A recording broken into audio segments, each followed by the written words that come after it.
വയ്യെങ്കിതേ ഈ ചൂട് വെച്ച് അവിടെ കിടന്നോ. 1-ാം മണി കൊട്ടാൻ ഇത്തിരി വൈകിയാലും വലിയ കുഴപ്പമൊന്നുമില്ല. അതെങ്ങനെയാ? നേരത്തിനും കാലത്തിനും പള്ളിമണി അടിക്കണ്ടായോ? ഇതങ്ങ് മാറിക്കോളും. ആണൊരുത്തനുള്ളോ എന്തേ മൂടി പൊതിച്ചടന്ന് ഉറങ്ങുന്നു. ഇത്രയും പ്രായമായിട്ടും ഒറ്റയ്ക്ക് ഇരുട്ടത്തേക്ക് ഇറങ്ങാനും കൂടി പേടിയാവന്. ഇവൻ ഇങ്ങനെ ഒരു പേടിത്തൊണ്ടനായാലും എന്താ ചെയ്യാ? നീ ആ വഷളാക്കിയത്. 12-ാമത്തെ വയസ്സിൽ മൂത്തവൻ നാട് വിട്ടുപോയപ്പോ ഇവനെ ശാസിക്കാതെ ശകാരിക്കാതെ കൊഞ്ചിച്ച് വളർത്തി. അതാ കുഴപ്പമായി പോയത്. സോളമ എഴുന്നേക്ക്. വെറുതെ കുടം കമത്തി വെച്ച് വെള്ളം ഒഴിക്കണ്ട. അവൻ എഴുന്നേക്കില്ല. ഒരുപാട് കൊല്ലായില്ലേ നീ ഞാനും മാറി മാറി വിളിക്കുന്നു. എഴുന്നേക്കണ്ടവനാണ് എന്ന് എഴുന്നേറ്റേനെ. നീ ആ ടോർച്ചിങ് എടുത്തു. നല്ല മഞ്ഞുണ്ട്. ആ പൊട്ടക്കിണറിന്റെ അടുത്തുകൂടി പോകുമ്പോ ഒന്ന് സൂക്ഷിക്കണേ. ഞാൻ ആദ്യമായിട്ട് പോകുന്നു അല്ലല്ലോ.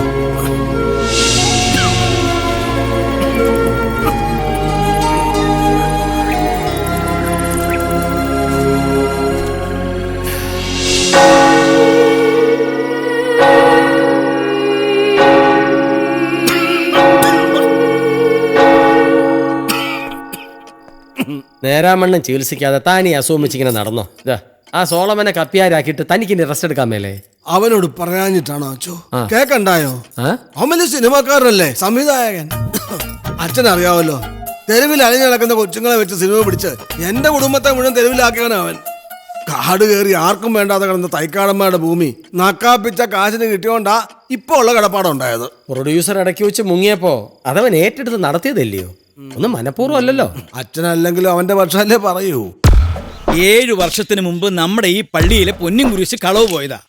പോലീസ് കള്ളനെ എന്നെങ്കിലും പിടിച്ച് ആ പൊന്നും കുരിശ് തിരിച്ചേൽപ്പിക്കുമെന്ന് കരുതി. പക്ഷെ അത് നടന്നില്ല.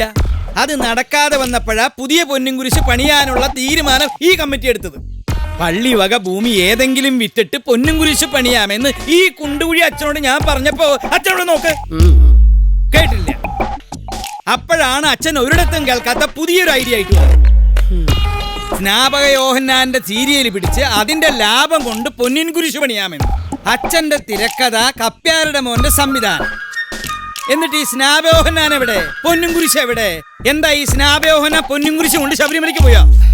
5 പൈലറ്റ് എപ്പിസോഡ് നമ്മൾ ഷൂട്ട് ചെയ്ത് കൊടുത്തിട്ടുണ്ടല്ലോ. ഒരു ചാനൽ റിജക്ട് ചെയ്തെങ്കിൽ മറ്റൊരു ചാനൽ നമുക്ക് നോക്കാം. ഭക്തി ചാനലായ ശാലോൺ ടിവിയുടെ അത് വേണ്ടെന്ന് പറഞ്ഞില്ലേ? ഇനി ഏത് ചാനലാ ബാക്കിയുള്ളത്? ഇടവകക്കാര് സംഭാവന പിരിച്ചു കൊടുത്തത് കപ്പ്യാരുടെ മോന് സംവിധാനം പഠിക്കാനല്ല. ആ കുഞ്ഞാട് സോളമനെ ഞങ്ങൾ വെറുതെ വിടുമെന്ന് വിചാരിക്കണ്ട.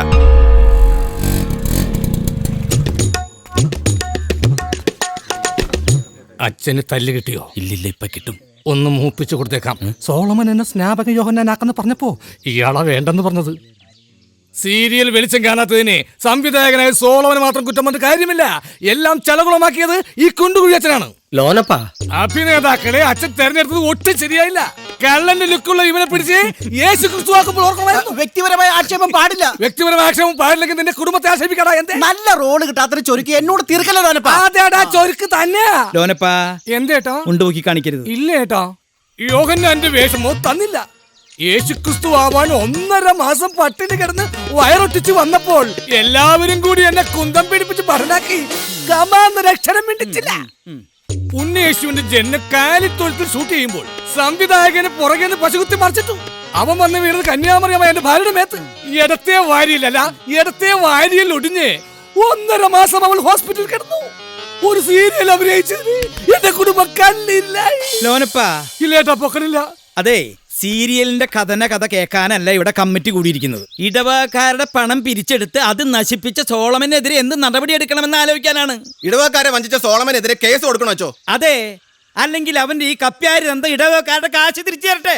ഞാൻ പറഞ്ഞിട്ടല്ലോ അവനെ സംവിധാനമാക്കിയത്. അത് ഈ കമ്മിറ്റിക്കാരുടെ ഭൂരിപക്ഷ തീരുമാനം അല്ലായിരുന്നോ? താൻ അങ്ങനെ അങ്ങോട്ട് ഒഴിഞ്ഞു മാറാൻ നോക്കണ്ട. തന്നെയും തന്റെ മോനെ കുത്തിന് പിടിച്ച് കാശ് വാങ്ങിക്കാൻ ഞങ്ങൾക്കറിയാം. ഇട്ടിച്ചായ, നിങ്ങൾ തമ്മിലുള്ള വ്യക്തിവൈരാഗ്യം കമ്മിറ്റി കാണിക്കരുത്. കാലം ഇത്രയായില്ലേ, പഴയ കഥയൊക്കെ വിട്ടുകളയിട്ടിച്ചായ. മേരിക്കുട്ടിയെടുത്ത് ഇപ്പൊ കപ്പയാരുടെ ഭാര്യയാണ്, 3-4 പിള്ളേർ തള്ളയാണ്. എന്നിട്ട് ഇട്ടിച്ചായ പഴയ ലവ് സ്റ്റോറിയും പറഞ്ഞ് വില്ലൻ കളിക്കരുത്. ഇത്തരം കാര്യങ്ങൾ കമ്മിറ്റിയിൽ ചർച്ച വേണ്ട. പറയട്ടെ അച്ചോ, എനിക്കത് നാണക്കേടൊന്നുമില്ല. ഞാൻ സ്നേഹിച്ച പെണ്ണിനെ കല്യാണത്തിന്റെ തലേന്ന് തട്ടിക്കൊണ്ടുപോയി ഈ കപ്പ്യാര് കല്യാണം കഴിച്ച കഥയൊക്കെ ഈ ഇടവകയിലെ ഓരോ മണൽത്തരിക്കും അറിയാം. എന്നിട്ട് ഇപ്പൊ ഇയാളുടെ പേടിത്തൊണ്ടൻ മകൻ എന്റെ മകളുടെ പുറകെ നടന്ന് നിരന്തരം ശല്യം ചെയ്യുക. അവനോടെല്ലാം നിർത്തിക്കൊള്ളാൻ പറ. ഞങ്ങളുടെ പെങ്ങടെ പുറകെ അവൻ നടന്ന ആ കുഞ്ഞാട് ഇനിയും വെറുതെ എന്റെ തല്ലുകൊണ്ട് നാറും. കർത്താവേ, കാത്തോളണേ.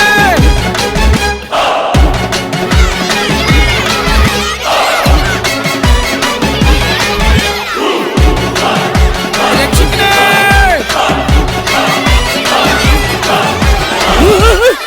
വഴി തീർത്താ നിക്ക് നിക്ക് നിക്ക്. വഴി തീർന്നടാ. എടാ എന്തിനാടാ എന്നെ ഇങ്ങനെ ഓടിക്കണേ? ഞാൻ നിങ്ങളെ വെച്ചൊരു കുട്ടികളുടെ ചിത്രം സംവിധാനം ചെയ്തു. എന്നൊരു തെറ്റല്ലേ ചെയ്തുള്ളൂ. ഞങ്ങൾ അഭിനയിച്ച് സിനിമ ഇറങ്ങിയിട്ടില്ല, ഞങ്ങളോട് കടം മേടിച്ച് കാശും തന്നിട്ടില്ല. ഞങ്ങൾ കുപ്പിയും പാട്ടയും പിറക്കി വെച്ച കാശ അടിക്കണം. അയ്യോ, എടാ, കുട്ടികളുടെ രീതിയിൽ എടുക്കണോ? അവിടെ തുടരുത്, അവിടെ വേണ്ട. അയ്യോ, അവിടെ ഏയ്, ഇത് എന്ത് കളിയാ കുട്ടികളെ? കളിയല്ല, കാര്യോടി. ഒന്ന് രക്ഷിക്കണേ. എന്റെ മുതുകത്തോടെ അസ്തളപ്പെത്ര തവളാച്ച് കളിക്കണത്. ചുക്കുമരിക്കണ ചൂടാപ്പേ പോണം. എന്താ പ്രശ്നം? നിസ്സാര പ്രശ്നം. എന്റെ തെരുവിന്റെ നൊമ്പരത്തിലെ അഭിനേതാക്കളാ. അവരതിന്റെ സംവിധായകനായ എന്നെ കണ്ടപ്പോ സന്തോഷം കൊണ്ട് വന്ന് കൈയടിച്ചതാ. പക്ഷെ കൈയടിയുടെ ഇടയിലും ഞാൻ പെട്ടുപോയി. നാണമില്ലല്ലോ സോളമന് ഈ കുട്ടികളുടെ അടുത്തുനിന്ന് കടി വാങ്ങാൻ. മുതിർന്ന നിന്റെ ചേട്ടന്മാരുടെ കയ്യിൽ നിന്ന് മാത്രം വാങ്ങിയാ മതിയോ? ഒരു ചേഞ്ച് ഒക്കെ വേണ്ടേ? തിരിച്ചങ്ങോട്ടൊന്ന് കൊടുത്താൽ എന്താ? No no no no no no. നമ്മള് തിരിച്ചു ഒന്നു കൊടുത്താൽ അതിന് ബദലായിട്ട് വീണ്ടും കിട്ടും. അവര് തരുന്നത് ചുമ്മാ നമ്മൾ വാങ്ങിച്ചോണ്ടിരുന്ന പെട്ടെന്ന് പണിയും കഴിഞ്ഞ് അവര് പൊക്കോളും.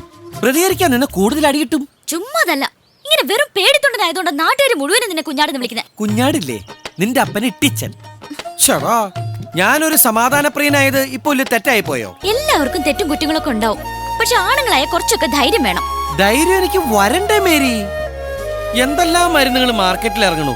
ധൈര്യം വെക്കാനുള്ള ഒരു ലേഖ്യം പോലും ഇറക്കാത്ത വലിയ കഷ്ട. മരുന്നില്ലെന്ന് ആരാ പറഞ്ഞേ? മരുന്നുണ്ടോ? എന്റെ ഫ്രണ്ടിന്റെ അച്ഛനൊരു സൈക്യാട്രിസ്റ്റ് ഉണ്ട്, ഡോക്ടർ സക്കേരിയ പോത്തൻ. ഞാൻ നിന്നെ കൊണ്ട് അങ്ങേരെ ഒന്ന് കാണിക്കാം. എന്നിട്ട് വേണം ഇനി നാട്ടുകാരെ എനിക്ക് വട്ടാന്നുകൂടി പറയാൻ. ഇത് ടൗണിലാ, ആരും കാണാതെ നമുക്ക് പോയ പോരെ. എന്റെ മേരി, നീ ഇത് എന്ത് ഭാവിച്ചെങ്ങനെ പരിസരം മറന്നു സംസാരിക്കണേ? നീ ഒന്ന് പോയേ. നിന്റെ വീട്ടുകാരെ തല്ലുള്ളാൻ എനിക്ക് വയ്യ. അതുകൊണ്ട് നീ പോയേ. അല്ലെങ്കിൽ വേണ്ട, ഞാൻ പൊക്കോളാം. പിള്ളേര് അതിലല്ലേ പോയത്, നീ ഇതിലെ പോ.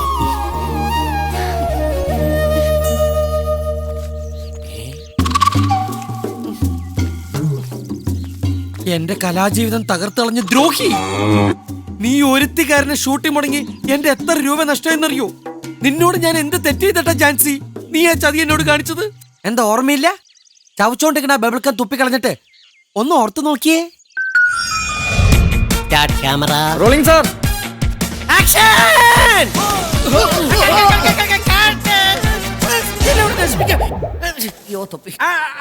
പിതാവായ ദൈവമേ, അങ്ങേ കാണുവാനായി പൊന്നും മീറിയും കുന്തിരിക്കവുമായി ഞങ്ങൾ വന്നിരിക്കുകയാണ്. പാപികളുടെ മോചനത്തിനായി അങ്ങയുടെ ഉത്തരവിതാ വന്നു.